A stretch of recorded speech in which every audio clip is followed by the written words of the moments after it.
आप सभी का बहुत बहुत स्वागत करती हूं भारत 24 पर। मैं हूं आपके साथ पूर्णिमा मिश्रा और आप देख रहे हैं भारत 24। भारत 24 पर आपको दिखाए जाएंगे सुपर एग्जिट पोल के नतीजे और उनसे जुड़े हुए डेटा, लेकिन 6:30 बजे से, क्योंकि इलेक्शन कमीशन की तरफ से दिशा निर्देश जारी किए गए हैं कि जो पहला डेटा रिफ्लेक्ट होगा वो 6:30 बजे के बाद होगा। लेकिन 5 बजे से लगातार चर्चा होगी, क्योंकि 7 चरणों में जो चुनाव होना था उसमें 7वें चरण का अंतिम 1 घंटा वोटिंग का भी बचा हुआ है और इसके बाद सामने होगा एग्जिट पोल। भारत 24 आपके लिए लेकर आएगा सुपर एग्जिट पोल, जिसमें यह पता चल पाएगा कि किस तरफ सीटें कौन सी पार्टी की कितनी मजबूती और कमजोरी के साथ उभर कर सामने आएंगी।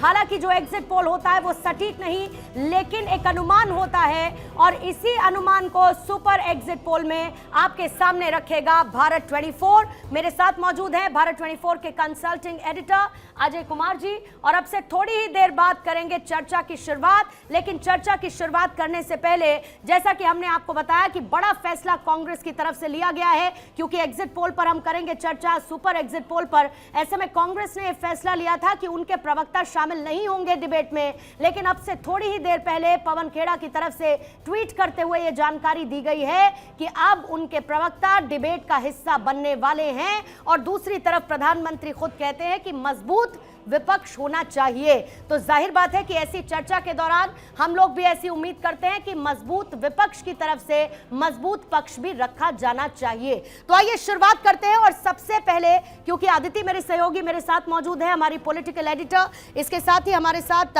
हर्ष जी मौजूद हैं, उनसे भी हम चर्चा करेंगे और बाकी मेहमान भी लगातार हमारे साथ जुड़ते जाएंगे। लेकिन क्योंकि बहुत सारे ऐसे प्रदेश, बहुत सारे ऐसे राज्य जिनके समीकरण बहुत मजबूत नजर आए, अजय जी आप ही के साथ शुरुआत करती हूं, क्योंकि सबसे पहले हम नॉर्थ को कवर करते हुए आगे बढ़ेंगे और नॉर्थ में हमारी नजर सबसे पहले उत्तर प्रदेश पर जाती है। उत्तर प्रदेश में जो स्थिति नजर आई, 80 सीटों पर 64 में बीजेपी प्लस रही थी और आईएनसी 1 पर और अन्य 15 पर रही थी। अब 2019 के कंपैरिजन में 2024 की बात कर लेते हैं और मुद्दे बदलते गए, तो आपका सबसे ज्यादा जिस पर फोकस जाता है वो क्या रहा और आपका एनालिसिस इसको लेकर क्या कहता है कि 2019-2024 में बदला क्या, कैसे बदला और कितना प्रभावी रहा?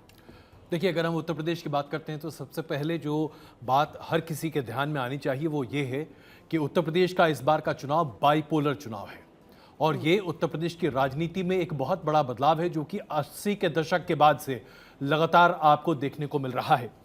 अब आप कहेंगे बाइपोलर किस लिहाज से? एक तरफ आपको इंडिया अलायंस और दूसरी तरफ आपको इंडिया अलायंस दिखाई देगा। इंडिया अलायंस ने अपने गठबंधन को पूरी तरीके से मजबूती दी थी। इंडिया अलायंस यानी कि हम समाजवादी पार्टी और उसके साथ साथ कांग्रेस की बात कर रहे हैं, और उसके बाद बीएसपी एक अलग पार्टी के तौर पर उपलब्ध थी। लेकिन दूसरे फेज से पहले एक तरह से स्पष्ट हो गया कि बीएसपी वोट कटवा से कहीं ज्यादा, स्पॉइलर से कहीं ज्यादा इनसिग्निफिकेंट बनती हुई दिखाई दे रही है। और यह बताता है कि उत्तर प्रदेश के पूरे चुनाव में एक बहुत बड़ा बदलाव सामने है। बाइपोलर कॉन्टेस्ट जैसे ही होता है और उसमें अगर आप जातीय आधार पर मतदान को होते हुए देखते हैं, क्योंकि एक ओवरराइडिंग थीम, एक ओवरराइडिंग फिलॉसफी इस चुनाव में 2014 और 2019 के मुकाबले नहीं दिखाई दी है अभी तक। ऐसी परिस्थिति में कुल मिलाकर यह सामने बताया जा सकता है कि अब जो स्थिति है, कोई वेव नहीं है, कोई बड़ी बात नहीं है, स्थानीय मुद्दे, जातीय आधार, बाइपोलर चुनाव। यानी कि उत्तर प्रदेश में इस बार या तो आप एक बहुत ही प्रचंड बहुमत के साथ इंडिया अलायंस को देखेंगे, या फिर इंडिया अलायंस के लिए कुछ ऐसी खबर आएगी जो अप्रत्याशित हो सकती है, जिसका दावा लगातार इंडिया अलायंस कर रहा है। जमीनी हकीकत क्या है, यह तो एग्जिट पोल से थोड़ा बहुत इसका संकेत मिलेगा, लेकिन पूरी जानकारी 4 तारीख को ही मिल पाएगी। मैं आदित्य आपके पास आते हुए और उसके बाद हर्ष आपके पास आऊंगी, थोड़ा सा समझने की कोशिश करूंगी उत्तर प्रदेश को लेकर ही। क्या बदलाव, क्या समीकरण, क्या उम्मीद, क्या चुनौतियां 2019 के कंपैरिजन में 2024 तक आते आते तमाम पार्टीज के बीच में अलायंस और दूसरी तरफ एनडीए? उत्तर प्रदेश के साथ जोड़ते हुए ही पहले मैं ये कहना चाहूंगी, अजय सर आप भी इस बात से इत्तेफाक रखेंगे, सुबह नहीं शामिल होना था चर्चा में और अब शामिल होना है। उससे पहले की ये बैठक और इसमें भगवत मान से लेकर अरविंद केजरीवाल से लेकर जितने भी चेहरे हैं, अजय सर आप इस पे पूरा इत्तेफाक रखेंगे कि ये इन सब की राजनीतिक जिसे बोलते हैं कि आने वाले जीवन में जो अस्तित्व है उस पर एक सवाल है। 4 जून को जो नतीजे आएंगे, भगवत मान का खुद पे एक जिम्मेदारी है पंजाब को लेकर। अगर पंजाब में अच्छे नतीजे नहीं आते तो भगवत मान के लिए होगा कि इत्तेफाक से हुआ जो हुआ, ठीक वैसे ही सभी नेताओं के लिए। तो इनका एकजुट होकर प्लानिंग पहले से करना, क्योंकि आपको याद होगा गोवा में कांग्रेस की नंबर ज्यादा है लेकिन रातों रात सरकार दूसरे दिन भाजपा की बनी, नितिन गडकरी प्रभारी थे। तो शायद उन गलतियों से सीखते हुए ये तस्वीरें काफी अच्छी है, कार्यकर्ताओं को तो कम से कम मोटिवेट करती हैं। अब बात है उत्तर प्रदेश की। उत्तर प्रदेश जैसा अजय सर ने कहा बाइपोलर है, लेकिन फिर भी जब मैं लगातार उत्तर प्रदेश के दौरे पे थी तो एक चर्चा लगातार बनी रही, एक बसपा को लेकर कि बसपा के प्रत्याशी जो उतरे हैं वो भले ही जीते या ना जीते, लेकिन वो किसी ना किसी दूसरे पार्टी के प्रत्याशी पर इंपैक्ट डाल रहे हैं, उसके वोट पे, उसकी जीत पर, उसकी हार पर इंपैक्ट डालेंगे। दूसरी बात है कि पश्चिमी प्रदेश उत्तर प्रदेश है, उसमें आरएलडी का कितना इंपैक्ट है। भारतीय जनता पार्टी ने जिस तरीके से मूव आगे बढ़ के आरएलडी को साथ लिया, वो भी तब जब किसानों की बात होती है, वो भी तब जब जाट नाराज की बात होती है। तो पश्चिमी उत्तर प्रदेश, पूरे 80 सीटों में पश्चिमी उत्तर प्रदेश की सीटों पर किस तरीके से इंपैक्ट आरएलडी के आने से होगा या नहीं होगा। जाहिर है कि चर्चा के दौरान जो बीजेपी एक नैरेटिव सेट करती है और वो नैरेटिव, उसका जवाब देने के लिए कांग्रेस के प्रवक्ताओं की मौजूदगी जरूरी है, इसी का जिक्र किया। और सबसे बड़ी बात ये कि पहली बार एक आंकड़ा विपक्ष की तरफ से दिया गया है चर्चा के बाद 295 सीट्स का, जिसको लेकर मल्लिकार्जुन कह रहे हैं कि कोई बदलाव नहीं आने वाला है और एक बड़ा फैसला जिसका जिक्र हमने किया। हर्ष दया, आपकी प्रतिक्रिया लेते हुए, 295 की बात कर रहा है विपक्ष और अभी तक कभी भी कोई आंकड़ा नहीं दिया था। एक तरफ बीजेपी 400 पार कह रहा था, तो अब मल्लिकार्जुन खड़गे कह रहे हैं 295। क्या लगता है आपको जमीनी हालात के आधार पर ये 295 विपक्ष के लिए कितनी बड़ी पॉसिबिलिटी या इम्पॉसिबिलिटी? पूर्णिमा जी, पहला तो ये है कि विपक्ष फाइनली जो मोदी जी ने गुगली फेंकी थी 400 पार की, उससे बाहर निकला है। अभी तक विपक्ष कह रहा था कि बीजेपी की 400 पार नहीं हो रही। जितने भी आप डिबेट सुन रहे होंगे, आपके चैनल पे भी जिन डिबेट्स का मैं पार्ट बना, वहाँ पे हमेशा यही चर्चा होती थी। कांग्रेस का कोई भी स्पोक्स पर्सन आता था, वो कहता था कि बीजेपी 300 का आंकड़ा क्रॉस नहीं कर पाएगी, 400 तो भूल जाइए। तो अभी तक ये था कि वो बीजेपी की सरकार तो बनवा रहे थे, एनडीए की सरकार बनवा रहे थे, लेकिन एक बड़ा ही कंजर्वेटिव उन्होंने अपना स्टैंड लिया हुआ था। So finally Congress has realised its mistake कि वो बीजेपी की उस गुगली से बाहर आए हैं। अब वो क्लेम कर रहे हैं कि हम अपने बलबूते पे सरकार बना पाएंगे, इंडिया गठबंधन सरकार बना पाएगा। लेकिन जो ग्राउंड रिपोर्ट्स आ रही हैं, मुझे नहीं लगता कि ऐसा बहुत प्रबल तौर पे होने वाला है। जैसे आप यूपी की बात कर रहे थे, यूपी में भी मेरे को जो ग्राउंड पे हम सुन रहे हैं, कांग्रेस वालों से भी बात हुई, बीजेपी वालों से भी बात हुई, तो अगर हम कांग्रेस के लोगों की भी माने, इंडिया गठबंधन के लोगों से भी जिनसे मेरी ऑफ द रिकॉर्ड बात हो रही है, वो भी कह रहे हैं कि बीजेपी उत्तर प्रदेश में 50 का आंकड़ा तो पार कर ही रही है। पिछली बार से 14 माइनस कर रहे हैं आप। ये इंडिया गठबंधन के जो लोग हैं वो उनका आकलन है। जो बीजेपी वाले हैं वो तो 70 पार कह रहे हैं, क्योंकि एक सीधा सीधा आकलन ये आ जाता है कि पहले सपा, बसपा और आरएलडी ने एक साथ मिलकर चुनाव लड़ा था, उनकी 15 सीट आई थी। कांग्रेस 1 सीट अपनी बचा पाई थी पूरे यूपी में, और 65 सीट जो थी वो भाजपा के पास आई थी। अब बसपा अलग हो चुकी है, आरएलडी भाजपा के खेमे में आ चुकी है, एनडीए का पार्ट बन चुकी है।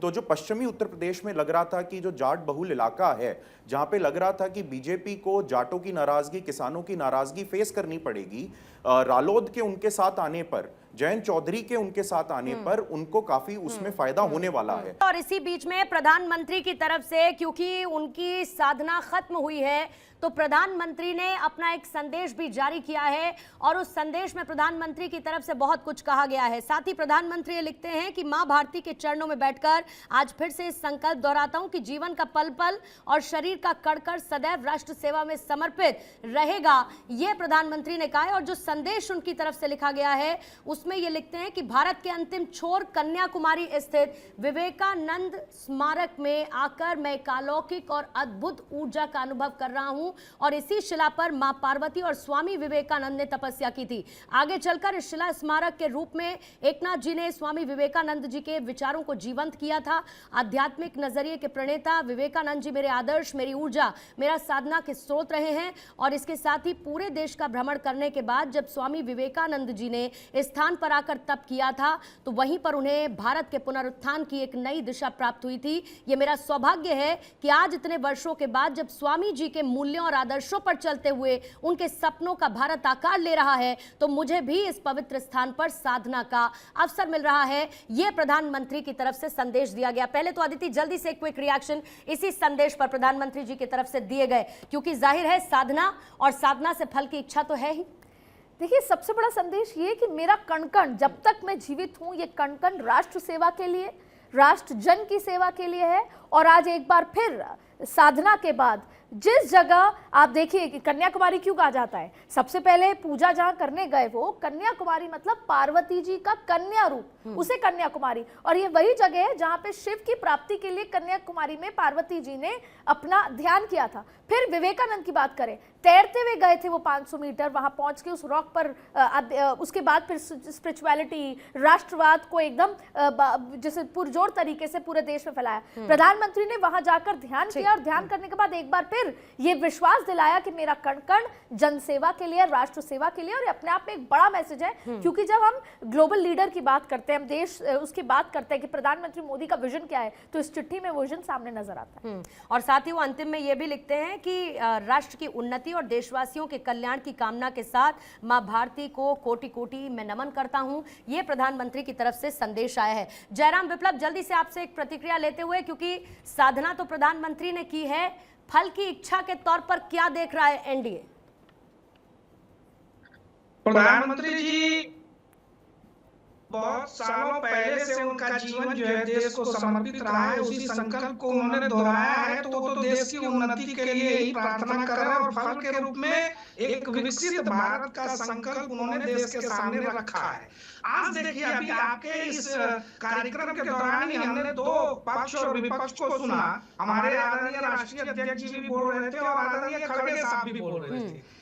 एक तरफ नैरेटिव, एक तरफ षड्यंत्र, साजिश और तमाम चीजों के बारे में चर्चा करने की कोशिश हुई। दूसरी तरफ हमारे अध्यक्ष जी ने जनता का धन्यवाद दिया, चुनाव आयोग का धन्यवाद दिया, भारत के लोकतंत्र का धन्यवाद दिया, अपने करोड़ों कार्यकर्ताओं को धन्यवाद दिया। तो ये साफ तौर पे एक पॉजिटिव और निगेटिव अप्रोच को दिखाता है। भारतीय जनता पार्टी पूरी तरह से स्पष्ट है, आश्वस्त है। मोदी जी के नेतृत्व में एक बार फिर से मोदी जी की सरकार बनेगी, एनडीए 400 पार होने जा रहा है। ये परिणाम 4 जून को आप देखेंगे। ठीक है, 4 जून के आप परिणाम को लेकर आश्वस्त हैं। प्रोफेसर विवेक सिंह, जल्दी से आपका एक एनालिसिस में लेना चाहूंगी, क्योंकि इसीलिए इंपॉर्टेंट हो जाता है, क्योंकि एक तरफ जहां पर 300 मतलब 295 प्लस अब विपक्ष कह रहा है और 300 तक की बात पहले की थी, तो 400 पार की बात एनडीए करता है। लेकिन स्पेसिफिकली अगर मैं नॉर्थ के स्टेट्स की बात करूं, सबसे ज्यादा उम्मीद अगर पार्टीज को होनी चाहिए तो कौन से स्टेट से एनडीए ज्यादा से ज्यादा उम्मीद रखे, या फिर अलायंस किसी स्टेट में बदलाव करने के बाद भारी संख्या में सीटें हासिल करने की उम्मीद कायम रख सकता है? देखिए, नमस्कार। बिल्कुल आप ठीक कह रही थी। देखिए, कोई भी पार्टी हो, सब पार्टी इस लिहाजे से उतरती है कि उनको जीतना है। अब जाहिर सी बात है, जो